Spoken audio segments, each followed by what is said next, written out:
This is Adam, and he suffers from gout. Try Urol. It helps to prevent crystallization of uric acid crystals in gout therapy. Urol, effective urinary alkalinizer for gout.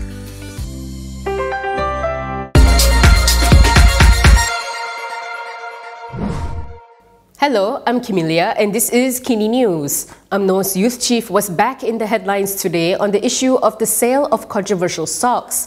In his latest remarks, Akmal responded to comments from fellow leaders in the government towards him.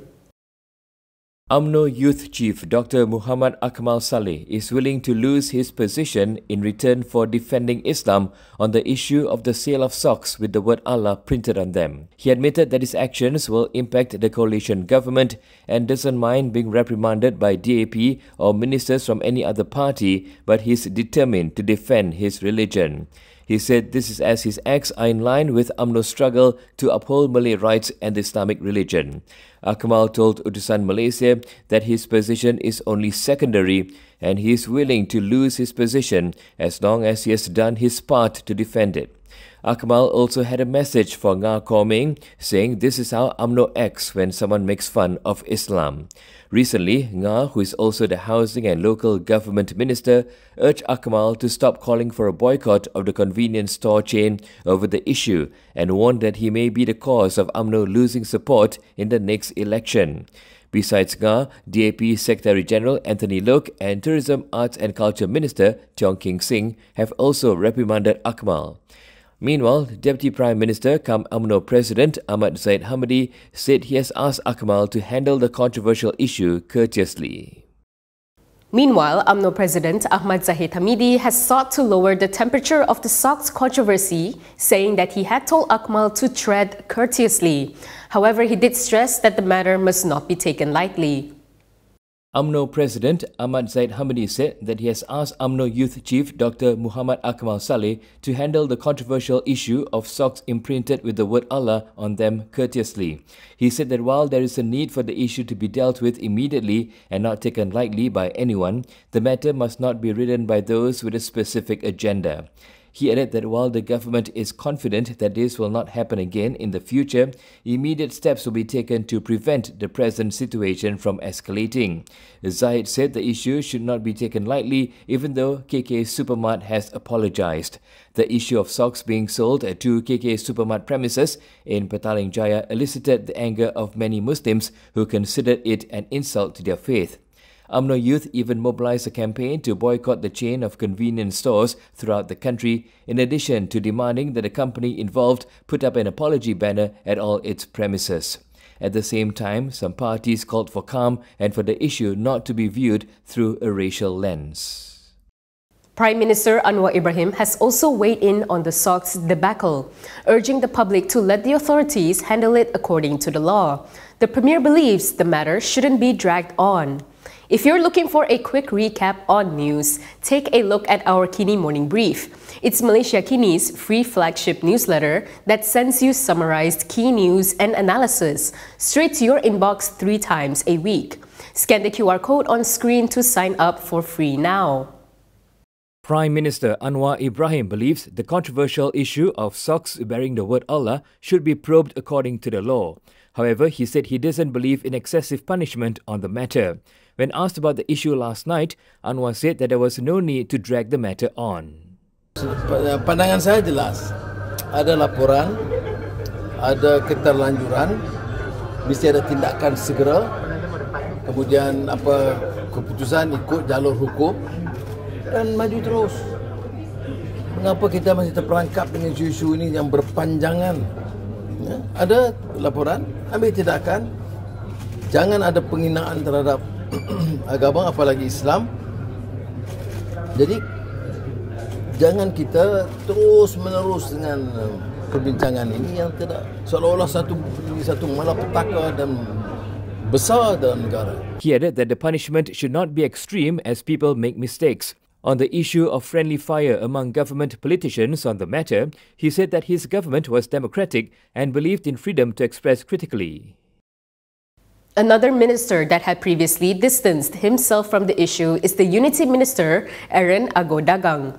In his latest remark, he said his priority now is to work on a harmony charter for a more peaceful nation. National Unity Minister Aaron Agodagang said his ministry will be working with the Institute of Islamic Understanding Malaysia to examine and propose a harmony charter. In a statement yesterday, he said the charter will act as a guide to build a peaceful and harmonious nation in line with the Malaysia Madani concept. He emphasized that there will be absolutely no compromise with any party that provokes racial polemics and touches on religious sensitivities that threaten the harmony and unity of the people. He added that in this matter, we should always respect and support Article 3 of the Federal Constitution and Rukun Negara as ingredients of national unity. Aaron also reminded Malaysians to be careful in issuing expressions that touch on religious and racial sensitivities. He warned that such actions can be convicted under Section 298A of the Penal Code and Section 233 of the Communications and Multimedia Act 1998. Yesterday morning, when asked about the Allah Socks controversy, Aaron declined to comment. He said that he would leave the matter to the Home Ministry to handle. Aaron further expressed support for Yang di-Pertuan Agong Sultan Ibrahim Sultan Iskandar's call for the authorities to take action on the matter of Mirano socks bearing the word Allah sold at convenience store chain KK Mart's Bandar Sunway outlet. He added that we should work together to create a peaceful, harmonious and tolerant society in this country. Former Finance Minister Daim Zainuddin wants to challenge the validity of a provision in the MACC Act that he believes contravenes his fundamental right against self-incrimination. This is in relation to an asset disclosure charge. Former Finance Minister Daim Zainuddin has joined his wife Naima Abdul Khalid in challenging the validity of a provision under which the couple is facing an asset disclosure charge. The Business Tycoons Council, Rajesh Nagarajan, today confirmed that an application was filed for the Kuala Lumpur Sessions Court to refer to the High Court the issue of whether Section 36(2) of the MACC Act 2009 contravened the ex-minister's fundamental right against self-incrimination. The lawyer told Malaysia Kini that the application will come up before the Kuala Lumpur Sessions Court tomorrow. The 85-year-old wants the High Court to determine whether the provision infringes upon his constitutional right against being compelled to produce incriminating evidence that could be used against him and his right to a fair trial. He is also looking to stay the asset disclosure criminal case before the Sessions Court pending disposal of the reference bid. On January 29th, before the Sessions Court, Daim claimed trial to the charge of failing to abide by an MACC notice to disclose his assets encompassing 38 firms, 25 pieces of land and property, 7 luxury vehicles and 2 investment fund accounts. He may be jailed for up to 5 years and fined up to 100,000 ringgit if he is found guilty. Isham Jalil has lodged a police report accusing Anwar's former aide of misuse of power and insider trading.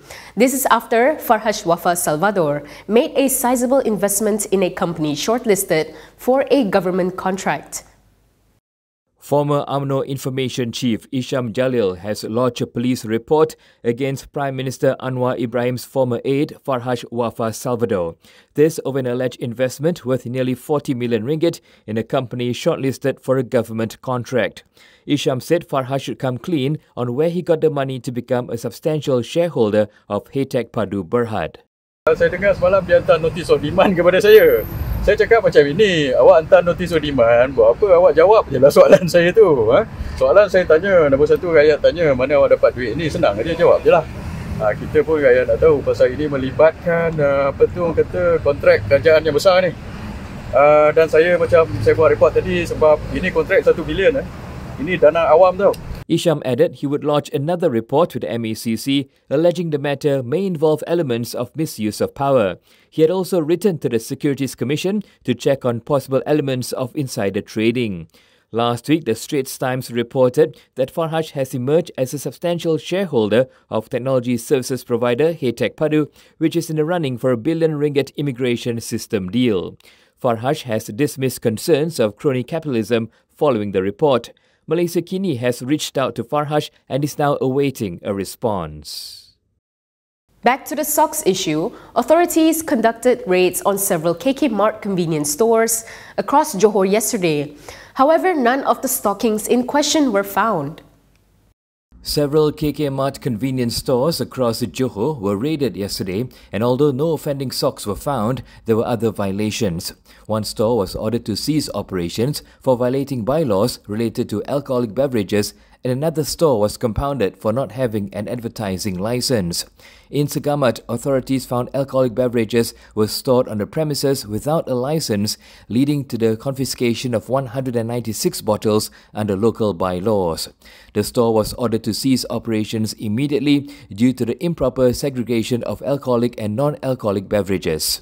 Meanwhile, in Batu Pahat, the local municipal council on its Facebook page this morning announced it had inspected 4 KK Supermart and Superstore premises. However, these inspections found no items of concern, specifically the socks bearing the word Allah. One compound was issued to a store for an offence of not having an advertising license under the bylaw. Meanwhile, similar raids were carried out in the Muar district yesterday. This action came after Yang di-Pertuan Agong, Sultan Ibrahim Sultan Iskandar, urged authorities to deal strictly with the controversy involving the sale of socks inscribed with the word Allah. According to Sinchu Daily, the inspection involved local religious authorities, the Domestic Trade and Cost of Living Ministry, and the police. These raids also concluded without the discovery of the controversial socks. And that is all from me today. For more stories, you can go to Kinitv.com. You can also follow us on Instagram, Twitter, YouTube, and Facebook for the latest news updates. If you'd like to support independent media, do consider subscribing to MalaysiaKini.com. I'm Kimilia. Thanks for watching.